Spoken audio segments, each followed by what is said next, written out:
आज हम एक और कहानी लेकर आए हैं, जीवन की सबसे बड़ी सीख। क्या आपने कभी अपने जीवन में सच्चे प्रेम और निस्वार्थ सेवा का अनुभव किया है? जीवन की सबसे बड़ी सीख एक ऐसी कहानी है जो आपको इस बात का सोचने के लिए मजबूर करेगी कि हमारे जीवन में असली रिश्तों की क्या अहमियत है। एक समय की बात है, एक जंगल में सेब का एक बड़ा पेड़ था। एक बच्चा रोज उस पेड़ के पास खेलने आया करता था। वह कभी पेड़ की डाली से लटकता, कभी फल तोड़ता, कभी उछल कूद करता था। सेब का पेड़ भी उस बच्चे से काफी खुश रहता था।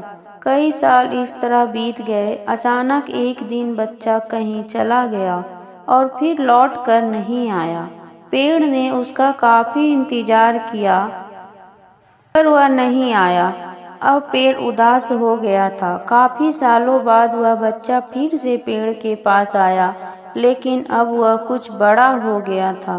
पेड़ उसे देखकर बहुत खुश हुआ और उसे अपने साथ खेलने के लिए कहा।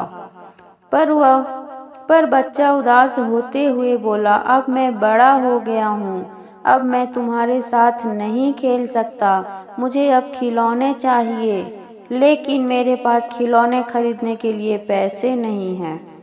पेड़ बोला, उदास मत हो, तुम मेरे फल सेब तोड़ लो और उन्हें बेचकर खिलौने खरीद लो। बच्चा खुशी खुशी फल तोड़कर ले गया, लेकिन वह फिर बहुत दिनों तक वापस नहीं आया।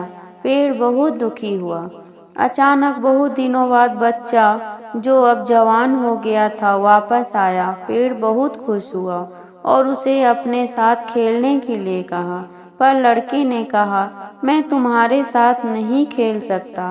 अब मुझे अपने बच्चों के लिए घर बनाने के लिए पैसे चाहिए।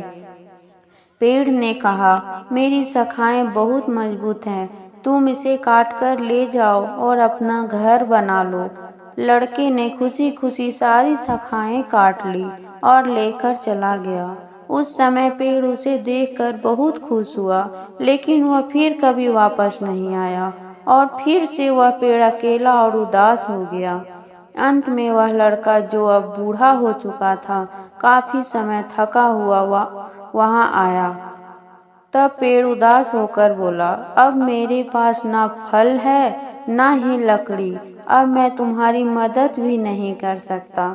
बूढ़े ने कहा, अब मुझे कोई सहायता नहीं चाहिए, बस एक जगह चाहिए जहां मैं बाकी जिंदगी आराम से गुजार सकूं। पेड़ ने उसे अपनी जड़ों से पनाह दी और बूढ़ा हमेशा वहीं रहने लगा। कहानी की सीख।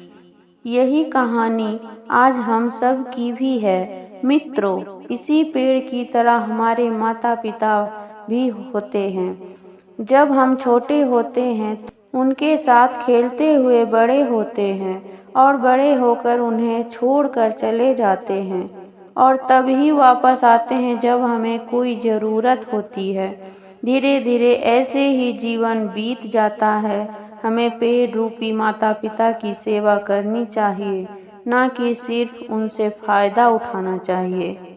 इस कहानी में हमें दिखाई देता है कि उस पेड़ के लिए वह बच्चा बहुत महत्वपूर्ण था और वह बच्चा बार बार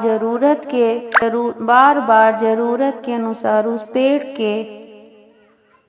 पेड़ का उपयोग करता था, यह सब जानते हुए भी कि वह उसका केवल उपयोग ही कर रहा है। इसी तरह आजकल हम भी अपने माता पिता का ज़रूरत के अनुसार उपयोग करते हैं और बड़े होने पर भूल जाते हैं। हमें हमेशा अपनी माता पिता की सेवा और सम्मान करना चाहिए। माता पिता की सेवा ही सच्चे प्यार का प्रमाण है।